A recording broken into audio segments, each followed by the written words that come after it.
совпадений не бывает.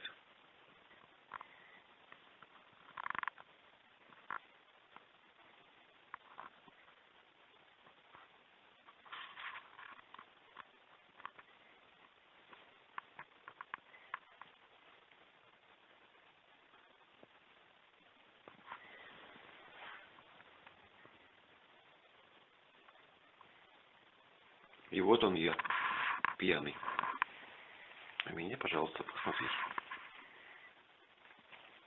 Это реальность? Вам видно?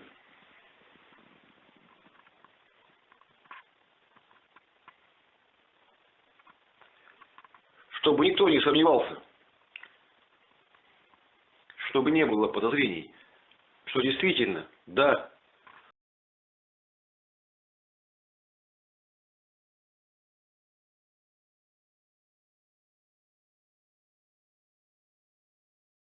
Человечек. ой, увидел. Вот сейчас смоет. Вот. А все, в принципе, видно все. Вот. Видно рисуночек этот. Вот веревка, Вот веревка, вот голова, вот руки. две руки Вот и вот ноги. Ножка тоненькая. Bu o'zini joyda o'sib o'ldirgan odam qo'lida guldastasi bilan cho'zilib qolgan shaklni ham foto videoga oldik. Bu shaklning aytib berilgan payti Lenani uyidagi Sergey bilan birinchi uchrashuv suhbatimizdagi kino ko'rinishidagi dordagi soya yerdagi materiyaga aylanib turishi odamga emas, qaytarma ehson aniq ishlari bilan hayot taqdirdan chiqib ketdi. Bu hodisa yana shuni bildiryaptiki, qabristondagi topshirishga hech bir qurbonlik sharoiti yo'q, qalbi toza kambag'al insonga Allohdan yana marhamat kirib keldi. Biz ertalabga qadar berilgan shu kichkina qaytarma shaklini etib qabristonga topshirdik. Bu katta ishning boshlanishi edi. Bunday deyishimga sabab, men 20 yil davomida o'z ishimni bajarmay boshqa ishlar bilan shug'ullanib yurganimdan keyingi ishimning ilk boshlanishi edi. Shunda ham menga hech bir inson ustozlik qilib ish o'rgatmagan, har bir voqea, har bir ish yuqoridan aniq aytib turilardi. Men esa bajarguvchi edim xolos. Sibir maskanlariga qishloqlari u yerning yerlari bir necha metr qalinlikda muz bilan qoplanib turardi. U muzlikni faqatgina kuydiriladigan ballonlar bilan yerni eritib turib, muz qatlamlarini ochgandan keyingina qabrlari kovlanar ekan. Keyingina o'lik qo'yib bilishar ekan. Ammo buni qarangki, bizda oldindan o'sha yerda qabristonga Alloh ixtiyori bilan olib borilgan qaytarmali narsasiga quyosh nuri kerakli yerga tushib, yerni muzini eritib berib, yerni ochiqlikka tayyorlab bergan ekan. Qabriston orasida Alloh tomonidan yuqoridan joy menga ko'rsatilgan edi. Lopatkasi ketman urganda yer ochilib, biz qabristonga olib borgan ko'chirmani qabul qilish uchun yer tayyor turgan edi.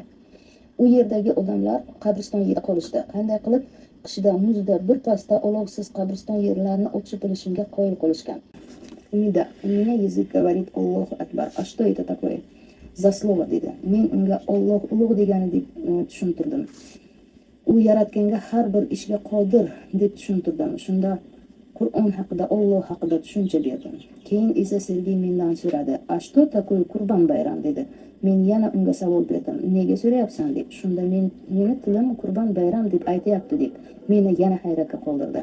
Men esa unga yana oz bo'lsa-da tushuncha berib bilishga harakat qildim. Qurbonlikda qon chiqarib berilishi haqida, hislatlari haqida gapirganlarimda men yana bir narsaga amin bo'ldim. Inson tanasidagi ruh Alloh deya boshlaganini yana bir mo'jiza emasmi o'zi? Men unga savol berdim. "Nega bunaqa deysan?" deb.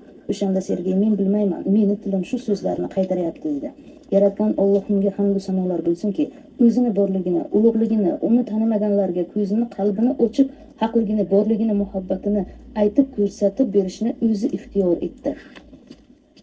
Bu ham yana g'ofil bandalariga bildirishi kerak bo'lgan hodisa edi aslida. Men bu 40 kun davomida bajarayotgan ish davrida bu oilani menga bo'lgan ishonch muhabbati borligini bildim. Men ham shundan foydalanib o'z vaziyatimni Sergeyga aytib tushuntirishga majbur edim.